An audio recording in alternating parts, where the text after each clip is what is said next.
Welcome to Karen's HOA Nightmares. Get ready for the most outrageous, shocking, and downright hilarious tales from the world of homeowners associations. In today's story, Detective Michael Baxter thought his retirement by the lake would be peaceful, but it quickly turned into the most satisfying takedown of his career. When he moved into his dream home in Lake Vista, he encountered Hannah Shawfield, the HOA president, who tried to extort $40,000 from him.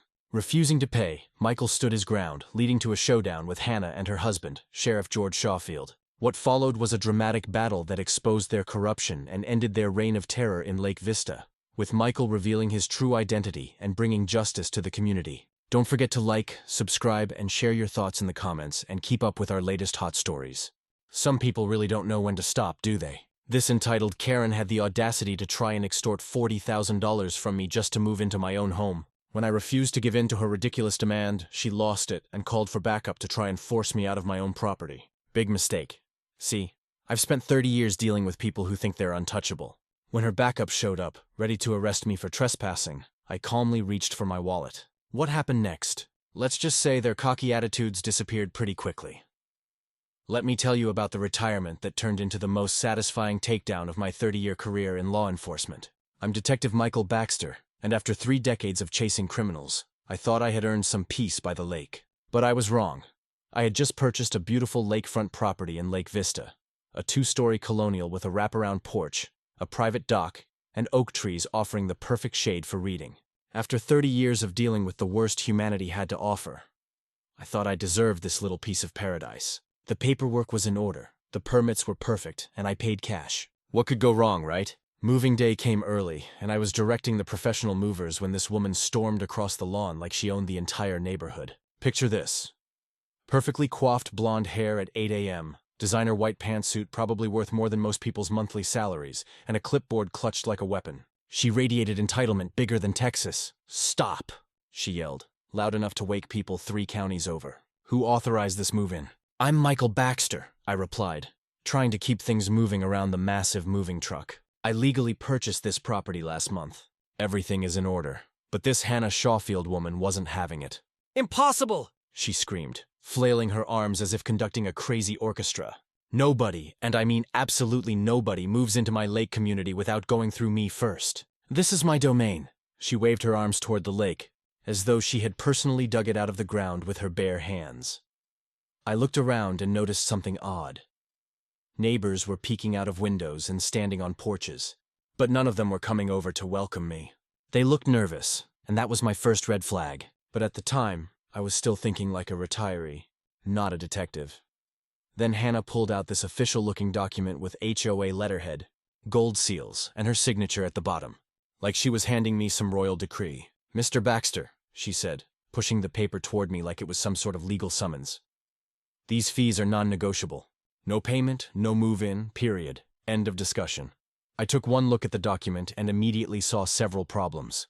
The notary was improperly stamped, the county filing marks were missing, and the language didn't even match standard HOA terms. But the numbers? They were off the charts. Premium lake access. Authorization, $18,000 community. Standards compliance bond, $12,000 executive. Security services, $8,000 Shawfield. Administrative processing, $2,000 total due immediately. $40,000. I stood there thinking, are you out of your mind? I'd gone through every HOA document during the buying process, and these fees weren't listed anywhere in the bylaws. "Mrs. Shawfield," I said calmly, handing back her little piece of fiction. "I've reviewed all HOA documents during the purchase process. These fees aren't listed anywhere in the covenant or bylaws." That's when her mask began to crack. She raised her voice about 3 octaves. "I don't care what some dusty old paperwork says. This is my lake, my community. I built this place from nothing. I decide who belongs here and who doesn't." Now I was starting to get a better picture. This wasn't just some HOA president with control issues. This was someone drunk on power, used to bullying people into submission through fear. "Mrs. Shawfield," I said, keeping my voice steady, "I refuse to pay these fees. They're unauthorized and have no legal basis. This looks like attempted theft to me. You should have seen her face when I said refuse. It was like I slapped her with a wet fish. Her perfectly made-up face twisted with pure rage. "Theft?" she screamed. "How dare you accuse me of theft? Do you know who I am? Do you know who my husband is?" Here it came. "Your husband?" I asked, genuinely curious. Who's he? She leaned in close enough that I could smell her expensive perfume and whispered, Sheriff George Shawfield, 20 years in law enforcement. He runs this entire county with an iron fist, and I run this community the same way. Cross me, and you'll learn what real power looks like. There it was, the missing piece. This wasn't just HOA overreach. This was organized corruption with full law enforcement backing. The nervous neighbors, the fake fees, the threats, it all made sense. I wasn't dealing with a small-town bully.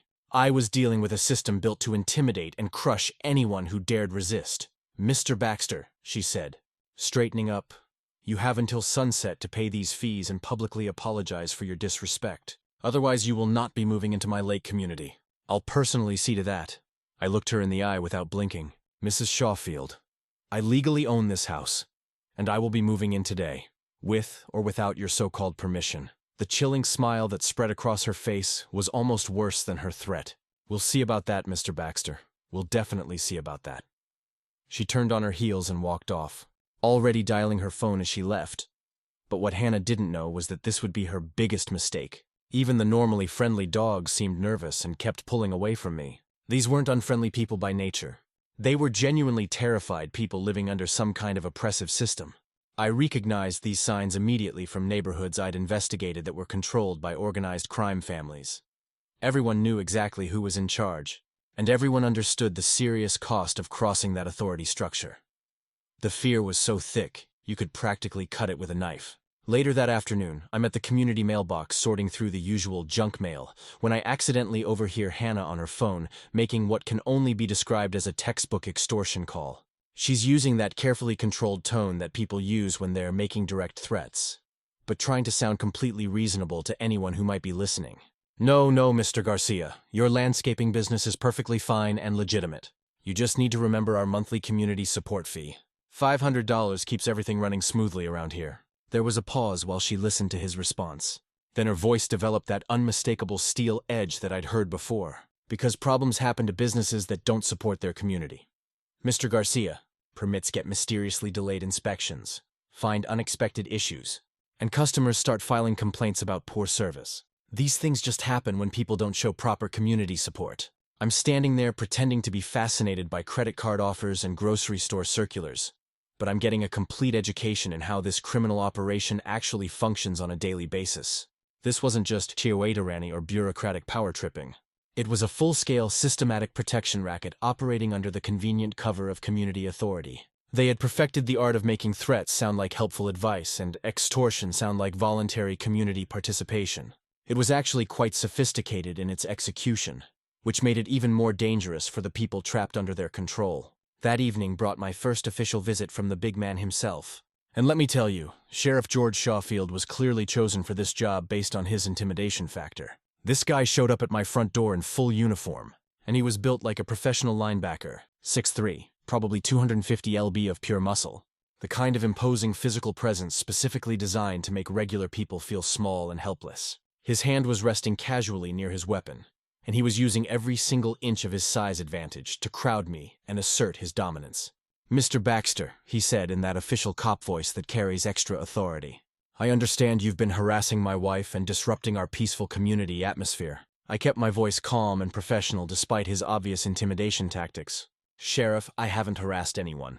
I simply refused to pay $40,000 in what appear to be completely unauthorized fees. He stepped closer, using his bulk to physically intimidate me in a way that would have worked on most regular citizens. Unauthorized fees, Mr. Baxter, my wife, is our respected community leader who was democratically elected by her neighbors. These are legitimate HOA assessments that were approved through proper legal procedures. The lies were flowing smoothly, delivered with complete confidence and authority. Sheriff, I replied, I'd be happy to review the actual voting records and legal documentation for these so-called assessments. That's when his friendly facade dropped, completely revealing the corrupt bully underneath. His voice turned hard as granite. Mr. Baxter, let me be crystal clear about something. Lake Vista is a peaceful, well-ordered community that functions smoothly. My wife personally ensures it stays that way through her dedicated leadership. People who disrupt that peace and order find that life becomes very difficult very quickly around here. The threat was hanging in the air like smoke from a fire. Is that a direct threat, Sheriff? I asked calmly. He leaned in close enough that I could smell his aftershave. It's a simple statement of fact about how things work in this county. Good evening, Mr. Baxter. Think very carefully about your next moves. But as Michael hangs up, he has no idea that Hannah has already prepared something that will destroy more than just his moving day. Something that could ruin his entire life. Echo Stories family. Tell us in the comments, what do you think Hannah has planned? This gets so much worse. Saturday morning arrives and I'm pulling up to my house with the final truckload of belongings when I immediately realize this isn't going to be your typical neighborhood disagreement anymore. Hannah is standing at the end of my driveway with 8 supporters. Though looking at their faces, these people seem more terrified than supportive of her cause. They were clearly there because they had been directly ordered to show up as human shields, not because they actually wanted to be part of this confrontation. Stop right where you are. Hannah screams loud enough for the entire street to hear her voice echoing off the houses. I warned you yesterday. You absolutely cannot move in without paying the required fees. I'm calmly starting town load boxes from the truck while responding in my most reasonable voice. Mrs. Shawfield, I refuse your unauthorized demands. This is my house purchased completely legally. She's pacing back and forth like a caged wild animal. It's not unauthorized. These are completely legitimate community standards. This is my lake, my community that I built from nothing. More neighbors are starting to emerge from their houses now. And I'm noticing something really interesting. Some of them have their phones out recording everything that's happening. This confrontation is turning into the most exciting Lake Vista has probably seen in decades. And you could feel the electricity in the air as people realized they were witnessing something historic. The atmosphere was charged with anticipation. Like everyone knew this moment would determine the future of their entire neighborhood. Ma'am, he said while continuing to move my belongings, lakes aren't owned by individual people. Communities aren't ruled by self-appointed queens who make up their own laws. That comment was apparently the absolute last straw for Donna's carefully maintained facade of authority. Her composure crumbled completely into pure, unfiltered rage that was honestly shocking to witness. How dare you say that to me? She screamed. And I'm talking about full-volume spit-flying, face-turning purple screaming that could probably be heard in the next county. I built this community from absolutely nothing. I protected these property values. I eliminated all the undesirable trash. I make the rules here and nobody, absolutely nobody, defies Donna Shawfield and gets away with it. Her voice was cracking with fury. Her expensive designer outfit was getting rumpled from all the aggressive gesturing and the mask of respectability was completely off now. This wasn't community leadership. This was a megalomaniacal control freak having a complete public breakdown in front of everyone. You think you can just waltz in here like you own the place? She continued her rant, pacing frantically back and forth. Ignore my authority. Disrespect everything I've built over 15 years. You're absolutely nothing. A complete nobody trying to destroy my kingdom that I worked so hard to create. The whole time she's having this spectacular meltdown, I'm just methodically moving boxes from the truck to my front porch like nothing unusual is happening. My calm professionalism was making her hysteria look even more unhinged and ridiculous. And honestly, I was kind of enjoying watching her lose complete control in front of the whole neighborhood. The neighbors were coming out of their houses now. Children peeking from behind their parents, teenagers recording everything for their social media accounts. Elderly folks who probably hadn't seen this much drama since the Watergate hearings. Everyone was recognizing that they were witnessing the complete collapse of a tyrant. And you could physically feel the shift in the neighborhood atmosphere. For the first time in probably years, people were watching someone openly defy Hannah Shawfield. And she was absolutely losing her mind over the experience of not having total control. Then came what I can only describe as the nuclear option in this escalating conflict. Hannah pulled out her phone with hands that were literally shaking from rage, and I mean visibly trembling. She was that furious about the situation and dialed her husband's number, Blake. She screamed into the phone loud enough that half the neighborhood could hear her side of the conversation. Get here right now. That Baxter man is moving in anyway. He's trespassing on community property. He's harassing me in public. He absolutely refuses to follow our established rules. Yet, I could actually hear Blake's voice through the phone speaker asking her to calm down and explain the situation more clearly, which just made her even more agitated and frantic. Donna, calm down and tell me exactly what's happening. I'll be there in 5 minutes with backup officers. She turned to address the growing crowd of neighbors with this triumphant expression on her face. You all heard that sheriff's coming with full backup support. You'll all learn exactly what happens when people disrespect the Shawfield family authority. She spun back toward me with victory gleaming in her eyes. You have exactly 5 minutes to pack up your belongings and leave voluntarily, or my husband will arrest you for trespassing, harassment, and disturbing the peace of our community. By this point, we had quite an impressive audience gathering to watch this drama unfold. More neighbors were emerging from their houses, some recording everything on their phones, others just standing and staring in absolute fascination at this unprecedented confrontation. Parents were hustling their small children indoors while simultaneously trying to get a good view of the show that was unfolding. Dog walkers were stopping in their tracks to watch, morning joggers were slowing down to see what all the commotion was about. And this was rapidly becoming the neighborhood event of the decade. I heard Mrs. White, the elderly woman with the beautiful roses, whispered to another neighbor, "Maybe this time someone will finally stand up to her tyranny." A young father quickly shushed her. "Shh, Hannah will hear you and make your life miserable." But there was something definitely different in the air today. For the first time in what was probably 15 years, people were watching someone openly defy Hannah Shawfield and not immediately cave under her pressure and threats. Fear was slowly being replaced by curiosity, and curiosity was the absolute beginning of hope for these oppressed residents. Hannah kept ranting while we all waited for her law enforcement cavalry to arrive. 15 years. 15 years I've protected this community, kept out all the criminals and undesirable elements, maintained our high standards and property values, and this absolute nobody thinks he can just ignore everything I've accomplished here. The sound of multiple police sirens started getting louder and closer, and Donna's excitement was building to a fever pitch. "Here they come," she announced to the crowd like she was introducing the main act at a three-ring circus. Sheriff George Shawfield arrived with 2 full patrol cars complete with flashing lights, wailing sirens, the whole overwhelming show of force designed to intimidate not just me, but every single neighbor who was watching this confrontation unfold. George stepped out of his vehicle in full uniform, hand resting prominently on his weapon, using every bit of his imposing physical presence to assert dominance over the situation. "What's the situation here?" he asked in his official voice, though his tone suggested he already knew exactly what his wife had told him was happening. "Blake?" Hannah rushed over to him like he was some kind of superhero, arriving to save the day. "This man is absolutely trespassing. He refuses to follow HOA regulations. He's been harassing me all week. Arrest him immediately." George looked directly at me with that official cop voice that was designed to carry to the entire crowd.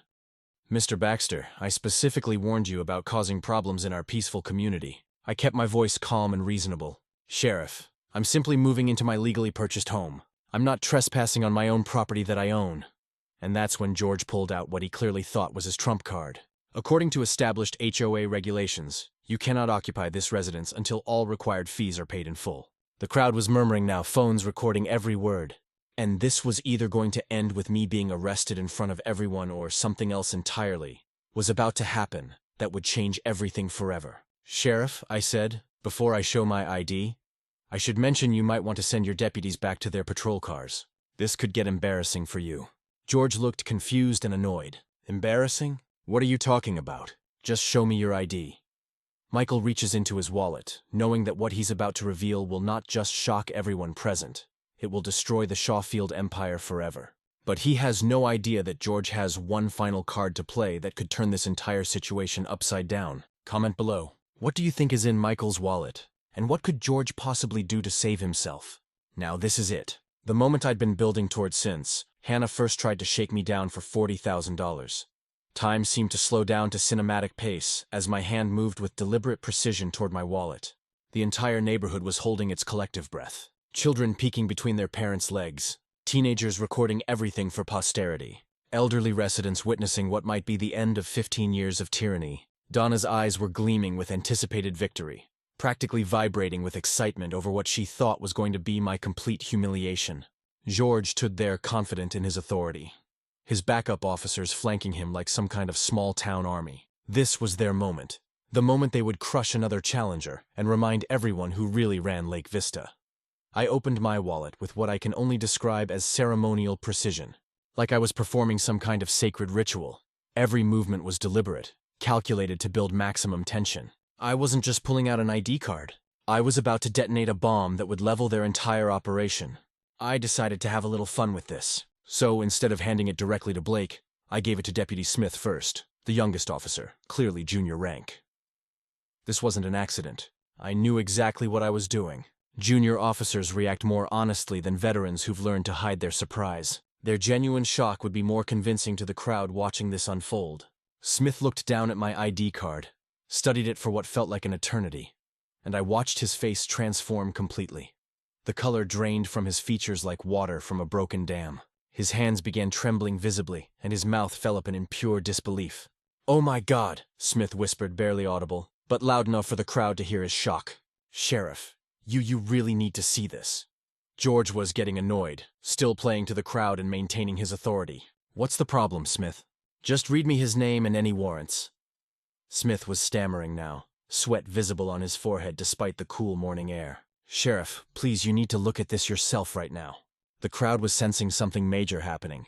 Phone cameras zooming in. Even Donna starting to look concerned about why this was taking so long. "What could possibly be so complicated about reading an ID?" she demanded. Though I noticed her voice had lost some of its earlier confidence. The shift in Deputy Smith's demeanor was so dramatic that even the neighbors watching from their porches could tell something significant was happening. Blake, irritated and probably embarrassed that his simple arrest was turning into a drawn-out drama, snatched the ID card from Smith's trembling hands. "Give me that." What could possibly he looked down and stopped mid-sentence. I watched his confident expression melt like ice cream in August sun. His face went white as fresh snow. The ID card began trembling in his hand like a leaf in a hurricane, and his mouth moved soundlessly like a fish out of water. The transformation was so complete, so dramatic that even people watching from across the street could see that Sheriff George Shawfield's world had just been turned upside down. State Police, Criminal Investigation Division, Detective Michael Baxter, badge number 7742, 30 years service. Those words might as well have been a death sentence for the Shawfield operation. The crowd was murmuring now, sensing the shift in power, but not understanding exactly what was happening. Hannah was still clueless, getting increasingly impatient with the delay in her anticipated triumph. "What is it? What's wrong? Why aren't you arresting him? What's taking so long?" That's when I decided it was time to end this charade. I spoke in my calm, authoritative voice that carried to every corner of the growing crowd. "Sheriff Shawfield, I'm State Police Detective Michael Baxter, a 30-year veteran. I have higher authority than you do." The collective gasp from the neighborhood was audible. Phone cameras were going crazy, capturing every second of what would become the most talked-about moment in Lake Vista history. This was the moment everyone would remember for the rest of their lives. The moment the tyrants got their comeuppance. George was stammering like a schoolchild caught cheating on a test. "Detective, we didn't know. Nobody told us." But Hannah was finally understanding what was happening. And her reaction was exactly what you'd expect from someone whose entire world was crashing down around her. "You're a cop!" she shrieked at maximum volume. "That's not fair. You lied to us. You tricked us." I turned to address the growing crowd of neighbors who were witnessing the collapse of 15 years of oppression. "Neighbors, I apologize for the secrecy. I came here to retire, but when I saw obvious corruption and people being forced to pay illegal fees, I couldn't ignore it." The relief on people's faces was visible. After years of fear and intimidation, they were finally seeing someone with the authority to stand up to the Shawfields. "Mrs. Shawfield," I said calmly, "I simply didn't mention my job. When someone tries to force me to pay $40,000 in fake fees, I investigate." George made one desperate attempt to salvage the situation. "Detective Baxter, maybe we can work this out between professionals." But I wasn't interested in giving him an easy way out. "Sheriff Shawfield, you threatened a police officer and helped your wife steal money from residents. That's serious criminal behavior." The crowd was realizing they had been watching corruption unfold for years, and the brave ones started stepping closer, no longer afraid of the people who had terrorized them for so long. Mrs. White stepped forward, courage finally overcoming fear. "Detective Baxter, thank you. We've been afraid for so long. She made us pay thousands we couldn't afford." Other neighbors were beginning to speak up, their voices growing stronger as they realized the nightmare was finally over. "She forced me to pay $8,000 for landscaping compliance. My business almost failed because of her protection fees. I was too scared to fight back." Then came Donna's complete nuclear meltdown. She was screaming at maximum volume, completely unhinged. "This isn't fair. This is my lake, my community. I've been queen here for 15 years. You can't do this to me. I built this place. I rule here." Her mascara was running, her perfect hair was disheveled, and her designer outfit was wrinkled from frantic gesturing. She looked like exactly what she was, a delusional tyrant watching her kingdom crumble. "Mrs. Shawfield," I said with ice-cold finality, "lakes aren't owned, communities aren't kingdoms, and you're not a queen. You're a criminal who has been stealing from your neighbors." I pulled out my phone for the final blow. "I have recordings of your threats and demands for illegal payments. This evidence has been sent to my superiors." George realized his 20-year career was over-ending in handcuffs and disgrace. The crowd began to disperse as reality set in. They were finally free from 15 years of tyranny. Spontaneous applause erupted. People were crying with relief, and children were sensing something important had happened. even if they didn't understand exactly what.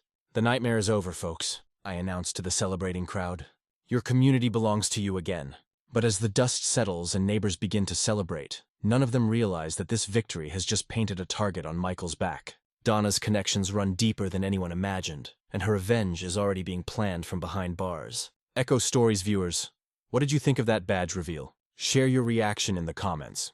The immediate aftermath of my badge reveal was unlike anything I'd experienced in 30 years of law enforcement. Word spread through Lake Vista faster than wildfire, and within an hour, news vans were pulling up to document what was already being called the biggest HOA corruption scandal in state history. I found myself surrounded by neighbors I'd never met, all sharing stories that painted a picture of systematic abuse I never could have imagined. White, the elderly woman, who'd been too terrified to talk to me just days earlier, was now telling me through tears how she'd been paying $300 monthly in landscaping compliance fees for 2 years. Money that came directly from her medication budget. Can you imagine? This woman was choosing between her heart medication and Donna's fake fees because she was too scared to say no. A young father approached me with documents showing how his small landscaping business had nearly collapsed because Hannah demanded $2,000 monthly for a commercial vehicle parking permit, just for parking his work truck in his own driveway. "Detective Baxter," he said, his voice shaking with a mixture of anger and relief. I thought about moving away, selling the business, anything to escape her demands. I never imagined anyone could stand up to the Shawfields and win. The systematic theft was becoming clear. This wasn't just about one-time extortion fees. Hannah and George had been running an ongoing protection racket that generated hundreds of thousands of dollars annually from terrified residents who'd absolutely nowhere else to turn. Every story I heard made me more furious about how these people had been terrorized in their own neighborhood. George Shawfield made one final desperate attempt to salvage the situation by playing the jurisdiction card. "Detective Baxter, this is still a county matter. You might outrank me, but you don't have jurisdiction over local HOA disputes." I looked at him with the contempt he deserved. "Sheriff Shawfield, when you accepted bribes, threatened residents, and violated civil rights under the color of authority, this became a state matter. Your jurisdiction ended the moment you became a criminal." He tried switching to a personal appeal, his voice getting more desperate. "Danny, Detective Baxter, look, maybe things got out of hand, but nobody's really hurt here. We can make restitution work something out between professionals." The audacity of this man was astounding. "Blake," I said, "you threatened me in my own home. Your wife stole money from elderly residents living on fixed incomes. Mrs. White was choosing between medication and your wife's fake fees. That's not getting out of hand. That's organized crime." Meanwhile, Hannah was continuing her complete psychological breakdown, becoming increasingly unhinged as she watched her empire crumble in real time. "This isn't over."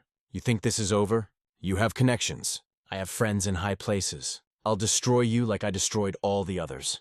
The desperation in her voice was almost pitiful, but I wasn't feeling particularly sympathetic towards someone who had been terrorizing elderly people for their medication money. "Mrs. Shawfield," I replied calmly, "your only connection now should be with a lawyer." She turned to the crowd of neighbors who were no longer afraid of her. "Don't you dare abandon me. I protected you. I kept out the criminals. I maintained your property values." That's when Mrs. White found her courage and spoke truth to power. "You are the criminal, Donna. You stole our money and made us afraid in our own homes." Other voices started joining in, and the floodgates of truth opened completely. "You charged my disabled son $500 for excessive outdoor equipment, his wheelchair ramp. You made us pay $200 for unauthorized cultural decorations, our Christmas lights. You threatened to have my husband arrested for parking in our own driveway." As neighbors gained confidence, even more evidence started pouring out. Tony, one of the residents, stepped forward with a stack of documents. "Detective, I have all the payment records. Hannah required cash only. No checks, no receipts. Always said it was for community improvements. That never happened." A young mother named Emily pulled out her phone. "I've been secretly recording HOA meetings for 2 years. Hannah threatened anyone who questioned expenses or asked to see budgets. I was realizing this was bigger than simple extortion. It was systematic financial abuse of an entire community." In a moment of complete panic, George made what might have been the stupidest decision of his law enforcement career. He turned to his deputies. "Harry Smith, we're leaving. This is above our pay grade." Deputy Smith looked confused. "Sheriff, shouldn't we take statements, file reports?" "No," George shouted. "We're not getting involved in this mess." Couldn't believe what I was hearing. "Sheriff Shawfield," I said, "instructing your deputies to ignore evidence of crimes makes you an accessory after the fact. You're digging your hole deeper every time you open your mouth." I could see George realize that his attempt to escape had actually made everything infinitely worse.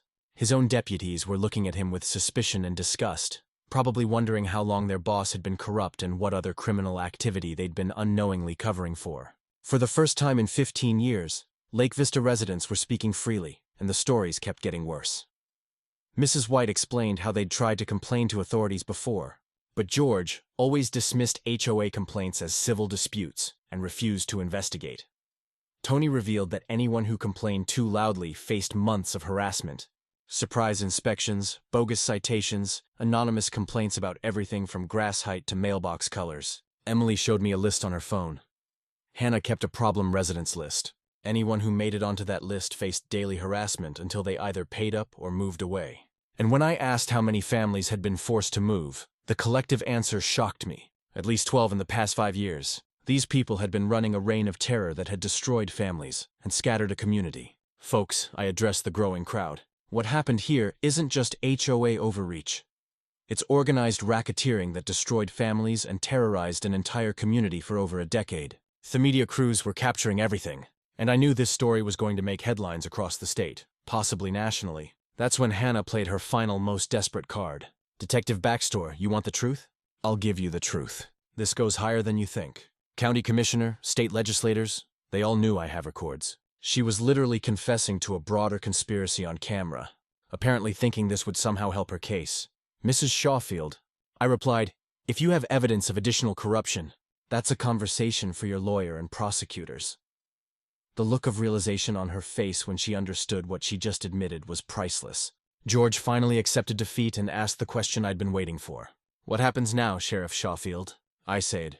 You'll be arrested and charged with conspiracy, civil rights violations, and accepting bribes.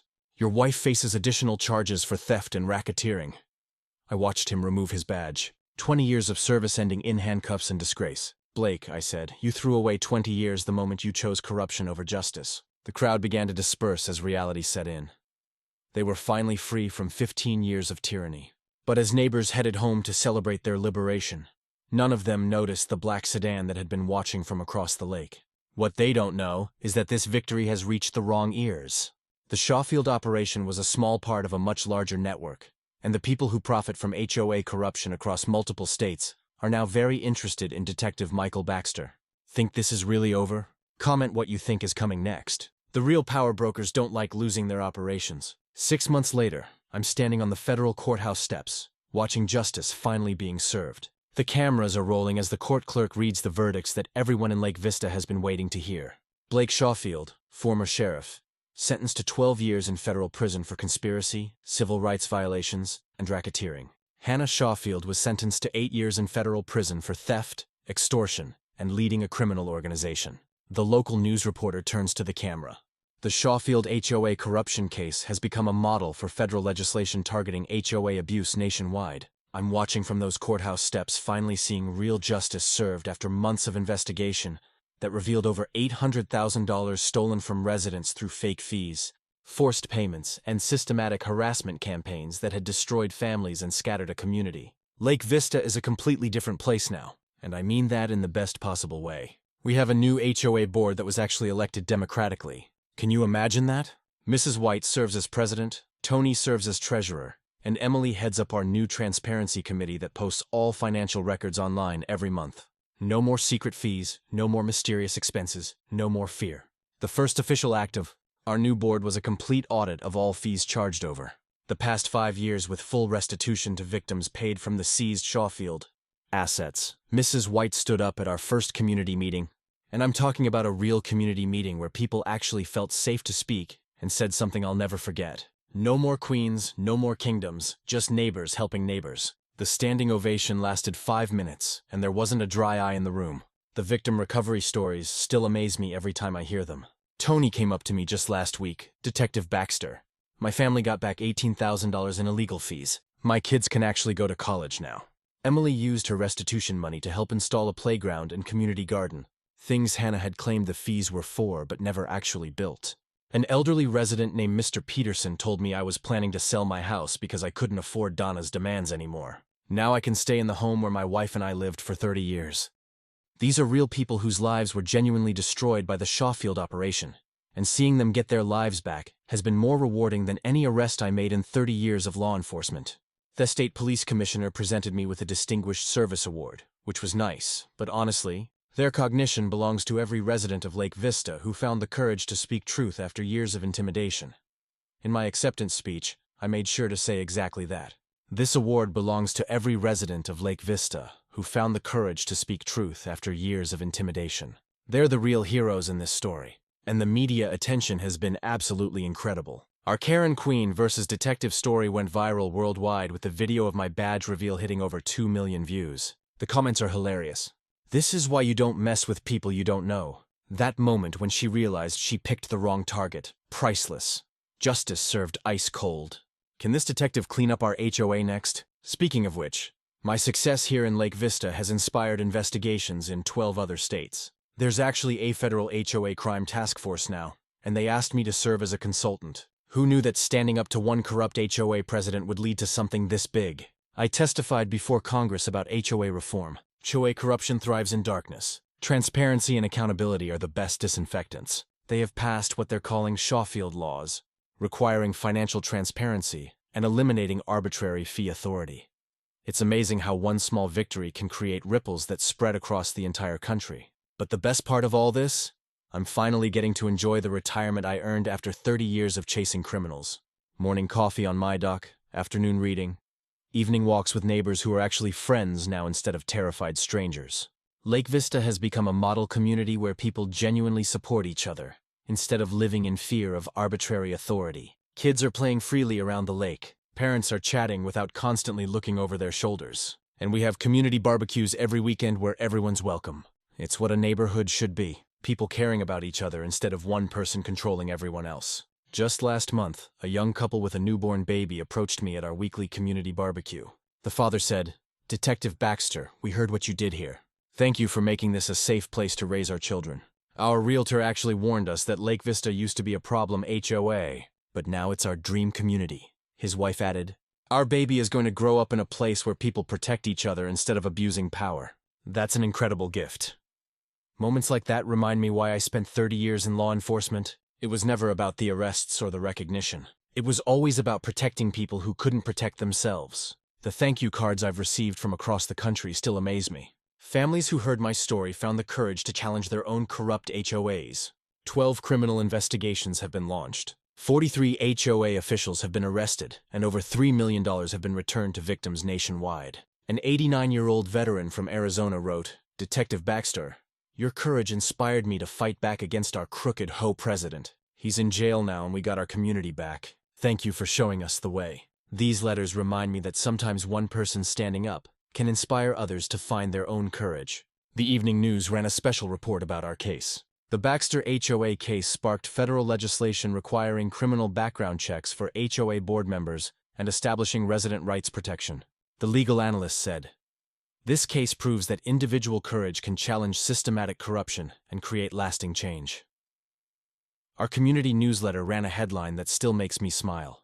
Lake Vista celebrates 1 year of freedom from fear to fellowship. The article mentioned that property values have increased 15% since the Shawfield arrests, not because of intimidation, but because people actually want to live in a supportive community. There's now a months-long waiting list for homes in Lake Vista.